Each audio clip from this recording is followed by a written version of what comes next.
Great question. So definitions, what's the leading strand and what's the lagging strand? It is a bit confusing, so I certainly grant you that. How do you know which is the leading strand synthesis? It's the long one. So that's the strand that will be replicated all the way up until the end of the telomere. DNA polymerase grabs onto the template strand at the origin of replication and it just cruises along. That enzyme just cruises along the template strand all the way up until the end of the chromosome. DNA polymerase. So that makes that strand the leading strand. But it's the same molecule of DNA. It's a strand of DNA.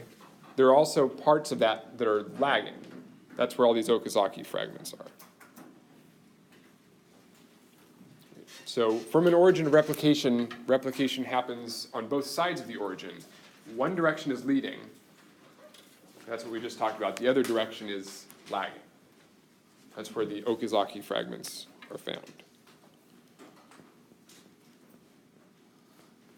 Wait, so for clarification, the way that I see it, is it just this diagram that's a little bit confusing? Because the way that I learned it was that the leading strand grows towards replication fork, while the lagging strand is the bottom strand that's being separated from the lagging strand.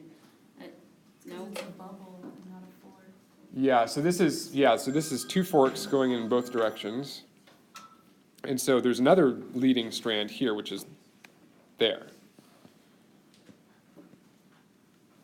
So we've got two different lagging strands and two different lagging strands happening at the same time from this replication bubble. Now, if you want to think about what's happening down here, because this is a eukaryotic chromosome, which means there are multiple origins of replication, there will be the similar sort of thing happening on either side of the original replication bubble. So there's another, so bottom line, Okazaki fragments, lagging strand. Long synthesized piece of DNA, leading strand. Because there are multiple on every chromosome. In reality, if we zoom in, we can just look at one replication origin and what's happening there. But when you zoom out, then you see that there are more leading strands. And then you notice that, well, here's lagging strand synthesis down here, but the rest of that molecule, single-stranded molecule of template DNA, is going to be replicated by this leading strand, which is going to run into, it's going to move down the replication fork, and it's going to run into the lagging strand synthesis. Don't let that part confuse you. Long, new synthesized piece of DNA, leading strand. Okazaki fragments are the lagging strand.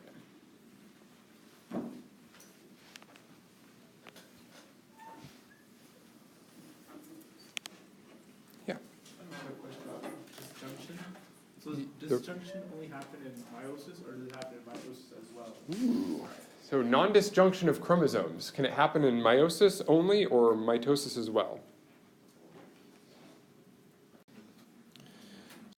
Meiosis starts with replication, but then there's two rounds of division. You get haploid gametes. Mitosis, you start with synthesis. You start at the same point. You only divide the cell once.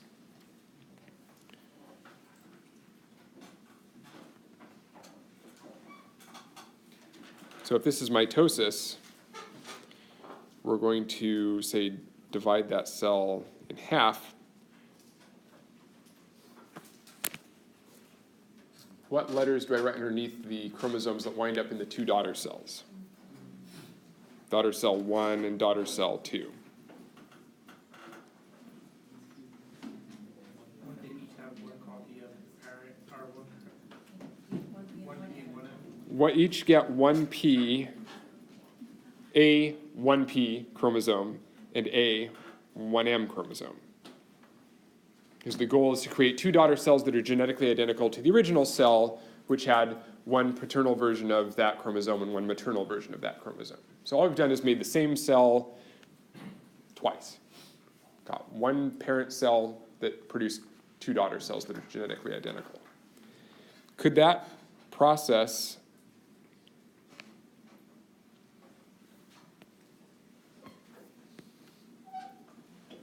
undergo nondisjunction?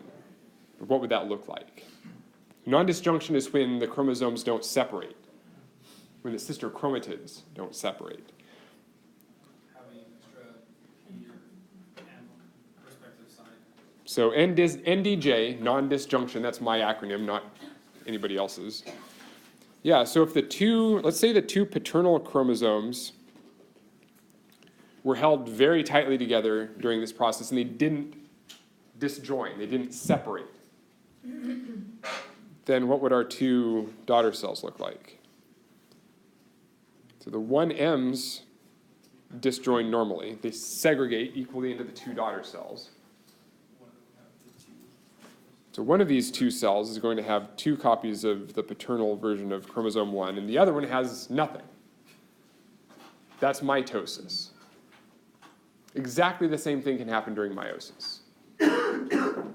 The process of nondisjunction means that something goes wrong inside the cell, and the two sister chromatids, the two P versions or the two M versions, don't separate at any cell division. The division during mitosis or the first or the second divisions of meiosis. It's all the same to the cell. So are these cells now destroyed? No. What happened? So the question was, are the cells destroyed? Not necessarily. They may be, not necessarily. So if you look back, I would encourage you to look back at one of the exercises we did looking at the ploidy of human oocytes. We talked about how do you genotype an oocyte without destroying it? How do you figure out whether or not an oocyte would be useful for in vitro fertilization? We talked about how would you figure out how many copies of each chromosome each gamete has? That tells us the answer to that question, which is that these gametes aren't destroyed. Humans, for example, produce gametes that are aneuploid pretty frequently. Extra copy of a chromosome, not enough copies of a chromosome. And so yes, this happens during mitosis and meiosis. Especially in the genetics and the immune response and all that, is something like tetraploidy or pentaploidy or whatever, would a nondisjunction be as noticeable if there's more chromosomal like mass, DNA and all that, or because like if we have 23, if something had like no strawberries are like so many chromosomes. Strawberries are polyploid, yeah. Would that nondisjunction have as much of an effect? So that's an interesting question that I don't have an immediate answer to, just because I haven't looked into it. But so the question is, one of the reasons that aneuploidy is bad for humans, geneticists think, is because we've only got two copies of every chromosome. And so our cells are used to having two copies of every chromosome. If you have an extra chromosome, how many percent extra material do you have in your cell for that chromosome? If you go from 2 copies to 3 copies, that's a 50% increase. Yeah, 50% increase in the numbers of that chromosome. That's pretty severe for humans, and that's why things like triploidy, when you have 2 copies of every chromosome, but you've got 1 extra copy of 1 chromosome, that can do pretty significant things to your health. So the essence of the question here was, if you're normally a species that's tetraploid, or octoploid, or dodecaploid, if you've got 12 copies of every chromosome, so what if nondisjunction occurs? So you go from 12 copies to 13 copies. Not such a huge difference in terms of the amount of DNA that you have.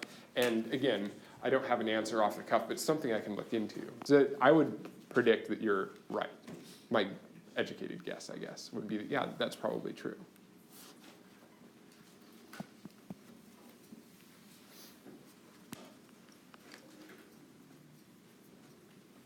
So a diploid having 1 extra copy or 1 too few chromosome copies is pretty severe.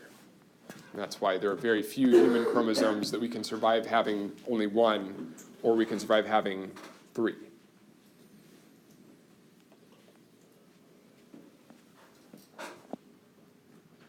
What's one where we survive having 3 chromosomes?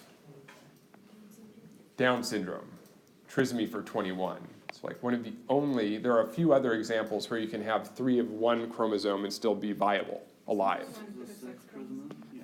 Well, so hopefully we'll talk about the sex chromosomes at some point this semester, but yes, there's some interesting Klinefelter and Turner syndrome. Don't worry about that for the exam, but yeah.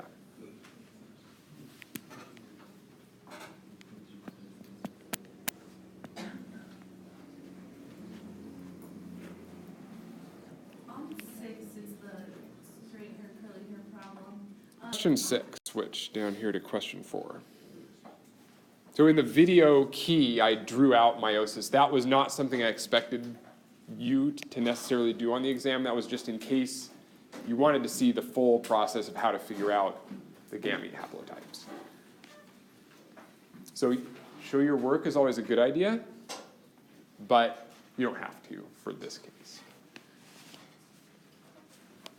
If this was a 1-point question for consideration when you're actually taking the exam, if this is a 1-point question, you can figure it's either an all or nothing. You either get the right answer or you don't. If you show your work and you get it wrong, I'm not going to give you partial credit on a 1-point question.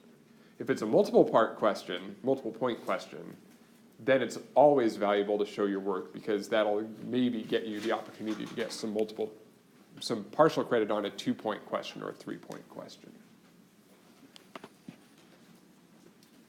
In terms of answering the questions, like number 9, asking about how dominance. So here's question 6, and I remember saying that this isn't necessarily the only answer. It might have been the only answer. I was just trying to say that I have not spent hours trying to figure out if there are other acceptable answers to the problem. So did anybody get an answer that was different than the one that was on the key? If you came up with an answer and looked at the key and compared?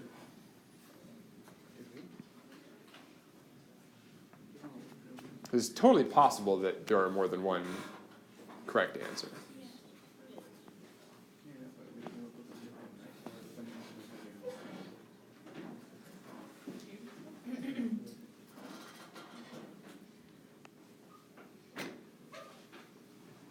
What letters did I use for this on the key?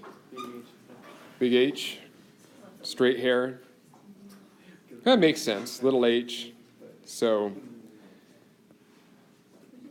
right. Interpreting a written question is critical skill for the exam.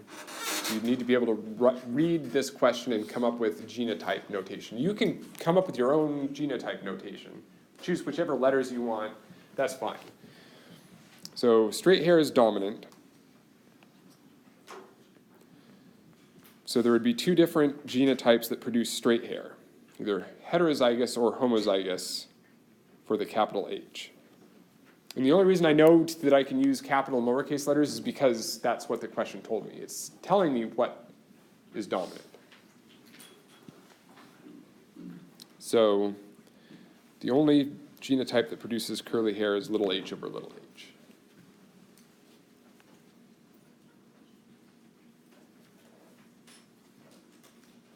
So if there are an equal number of curly-haired and straight-haired individuals, what are the genotypes of the parents? Yeah. One has to be heterozygous and the other has to be homozygous for curly. So that's what I heard.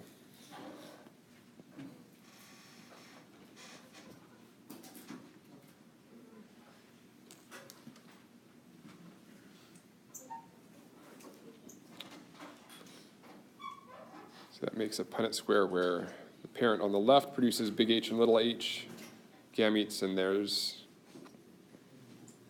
a parent that produces only little h alleles. So you get that 50-50 ratio. Is there any other way to do it? Maybe. I don't think so. What are the other possible crosses?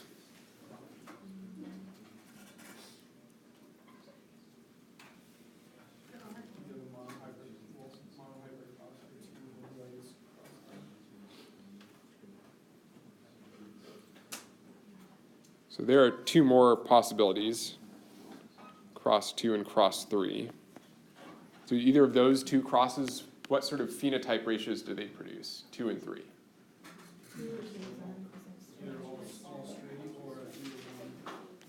2 is going to produce, well, one parent makes big H gametes, one parent makes little h gametes. So you make entirely heterozygotes, which are all going to have the same phenotype, all straight hair. 3 is a monohybrid cross, so that's a 3-to-1 phenotype ratio, or 1 to 2 to 1 genotype ratio. So there you don't get an even mixture of curly and straight hair, you get a 3-to-1 ratio. So yeah, I think we've worked out all of the possible crosses at that point. There's only one that gives an even ratio. That was cross 1.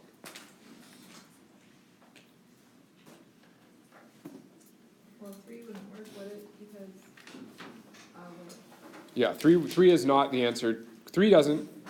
no, because there's no curly hair. Yeah. So it has to be cross number 1.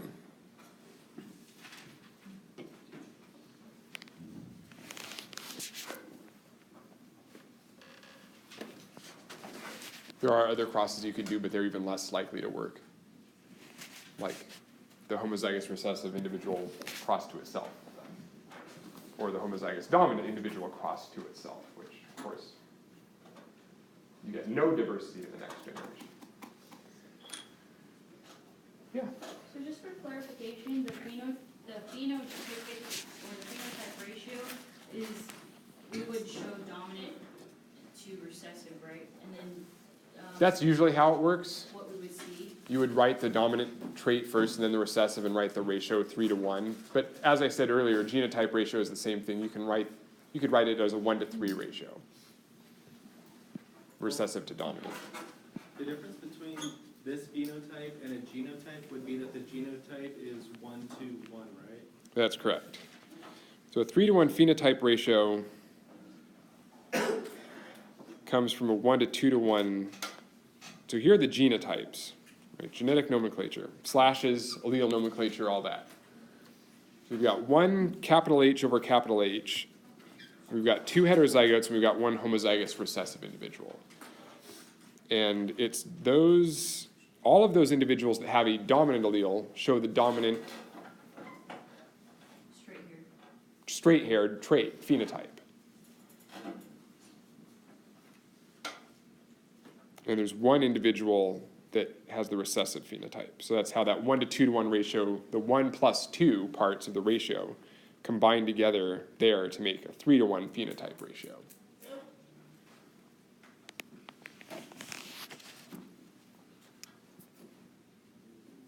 In this answer up here for the first part of the question, there's a 1-to-1 ratio. We've got 2 different genotypes, right? The heterozygous genotype and the homozygous recessive genotype. That's a 1-to-1 ratio. You get equal numbers of each. And the phenotypes are also 1-to-1. For every 1 individual that's got a heterozygous genotype, they've got straight hair.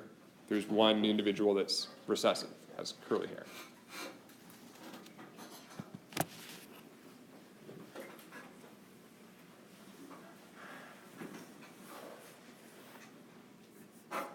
So it's possible that you see, depending on the cross, phenotype or genotype ratios that are not 3-to-1 and 1 to 2-to-1.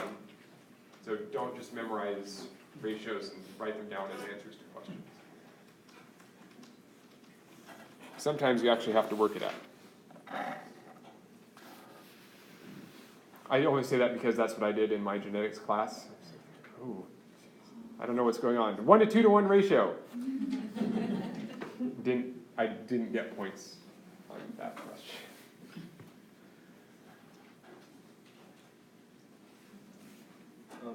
Should we be familiar with the female oocytes and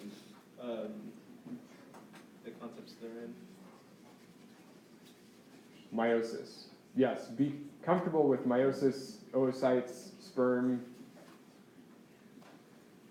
oogenesis, spermatogenesis, the similarities and differences between meiosis in males and meiosis in females. We covered in class, so yeah, it's a good idea to be familiar with that.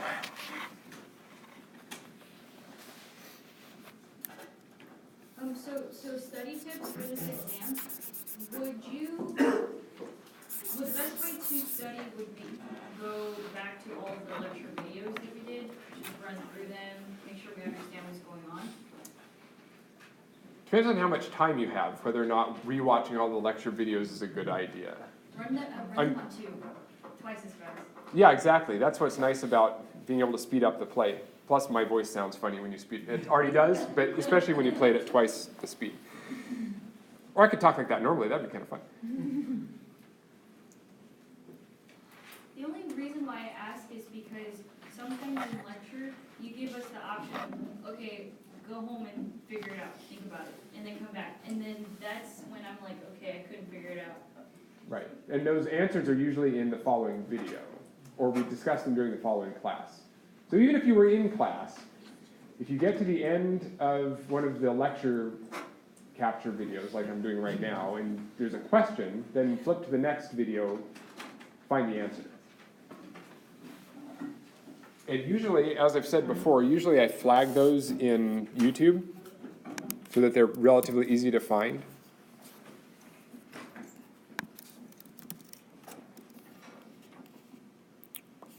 I hope. Let's see. Maybe this will work.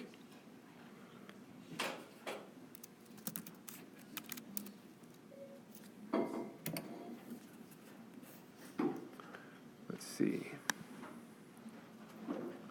Oh, why is it giving me birth control ads? Dun dun dun.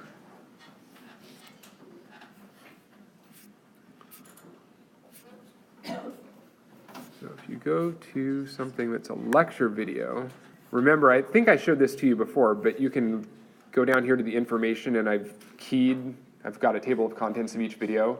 So normally if you go into a video, if there's an answer to a question, so here, for example, Punnett square question, 8 minutes and 48 seconds, and you click on that, it takes you to that spot in the video. So you don't have to rewatch all of every video, you can hopefully read through those contents and quickly spot where are the answers to questions that were raised in previous classes. So if you have content that you're feeling less comfortable with, that's a good way to study, is to go back and watch solving that problem again.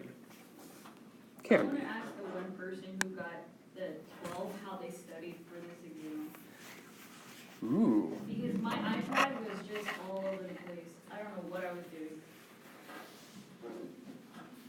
My answer for number 2 showed up on number 7.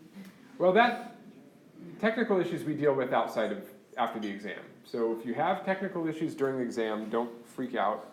We can compensate for that afterwards. I know it's easy for me to say in my position to say, yeah, don't freak out about it. But if it's part of the file that you're working on and it saves, fine. You've got evidence that you did it, regardless of whether or not it shows up on the next page in the margin or not. We'll work with it.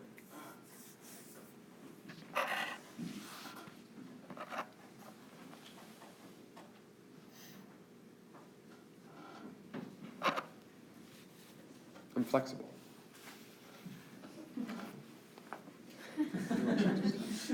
Oh. I went for a run this morning anyway, so I need to stretch. Go ahead. I wanna- Pardon me. Oh, no worries. I just got back from the gym too. Anyways, the question that I wanted to ask was, can you clarify again with the semicolons and the slashes, what's on a different chromosome, what's on the same chromosome? Yes. So, quick recap on nomenclature that we've talked about so far.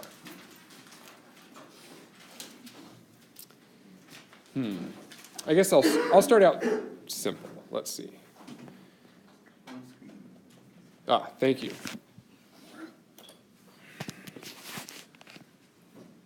And now what I wrote is covered up by some useful information. Okay, there we go. So, heterozygote. What's the ploidy of this individual?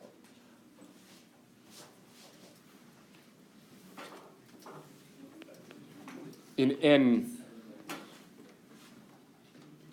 2N. We've got 2 copies of every chromosome. So here we're talking about one chromosome, it's got 1 gene, it's got 2 alleles, capital A and small a.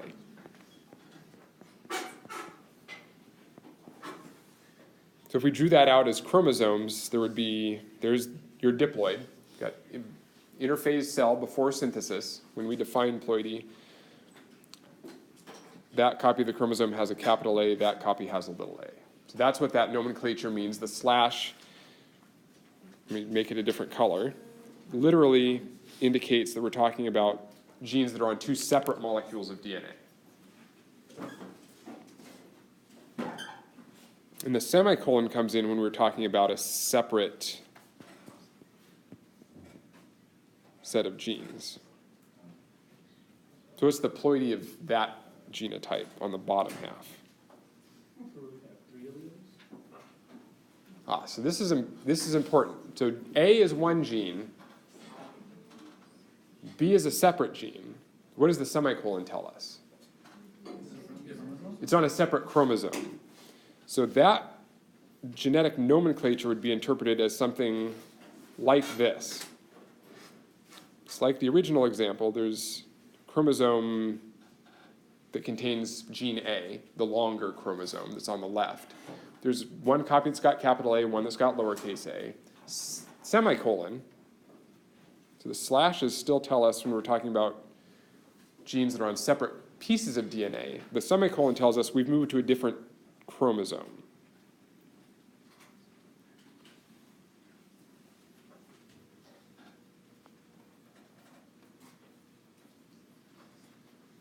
I have a question. Please. Why is B smaller than I chose, yes, it's totally random. I chose to draw chromosome B smaller than A just to indicate that we're talking about separate chromosomes. But you don't get that from the nomenclature. So the two big B's are one allele? The two, each big B, they're the same allele. So this individual's homozygous for the capital B allele. Is that still 2N? This is still 2N.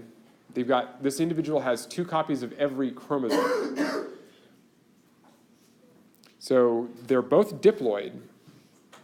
In the top individual, the diploid chromosome number is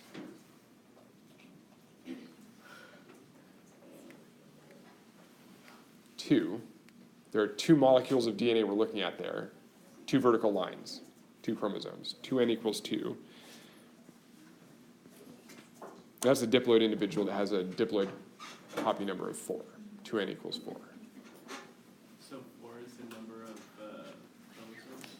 1, 2, 3, 4. Yep. It's like humans. Let's.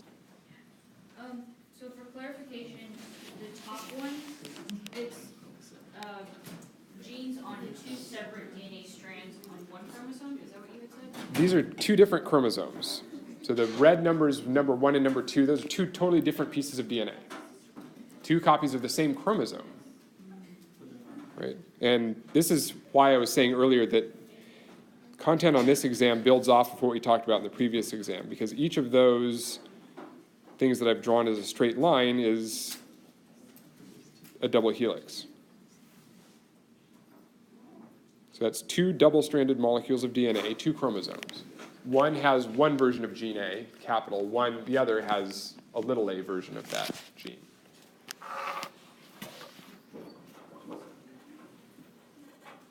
And for review, how does the geneticist or any biologist for that matter know that there are 2 different versions of gene A? What do we have to know? What distinguishes 2 alleles from each other? Capital A and little a. Very basic answer. How do we know? We'd have to breed the individuals and see the offspring, whether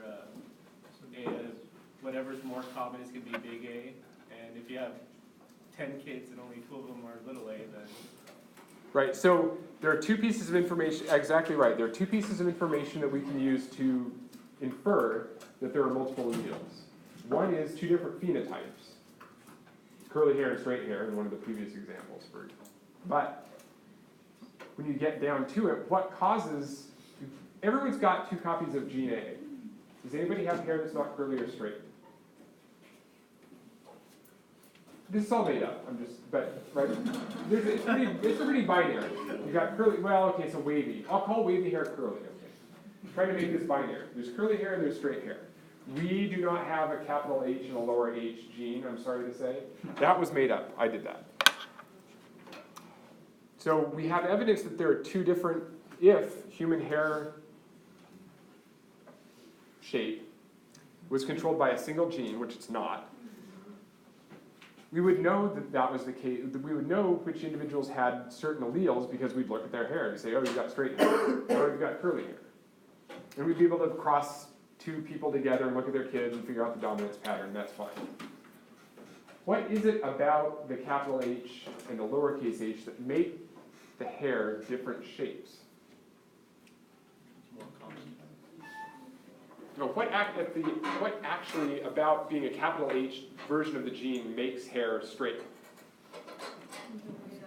We haven't talked about this, by the way, don't freak out. How the proteins are arranged? Yeah, something about the protein that's encoded by the gene H, which means that the difference between capital H and lowercase h is, if it's a difference in the protein, it's a difference in the DNA sequence.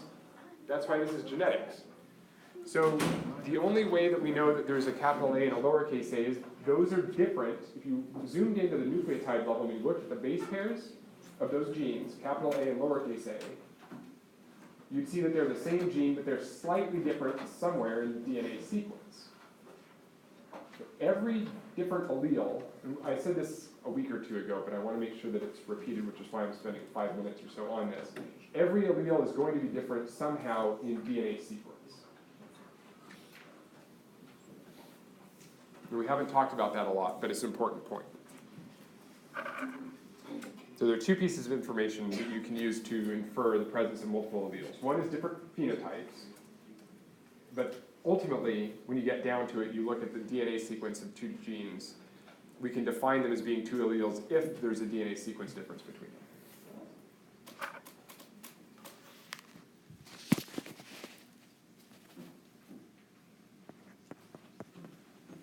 In other words,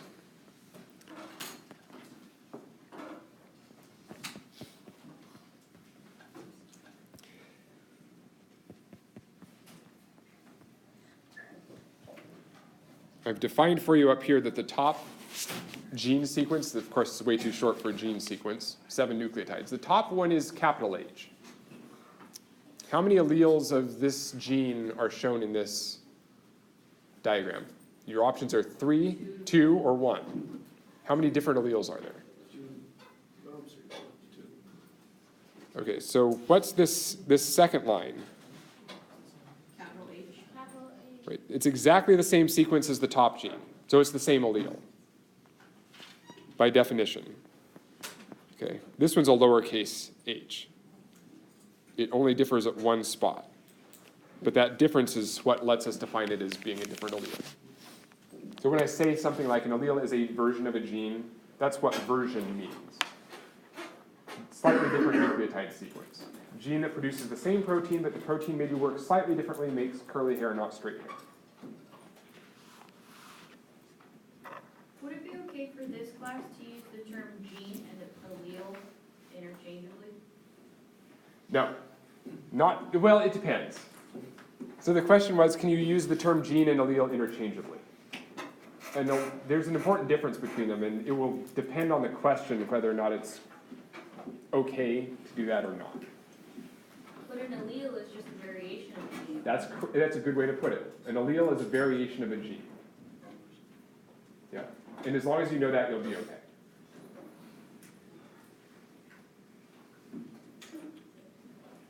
So let's use that as like can we use race as an example?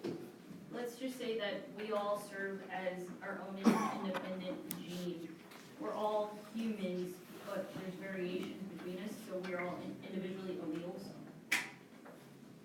Because we're a variation of the human species.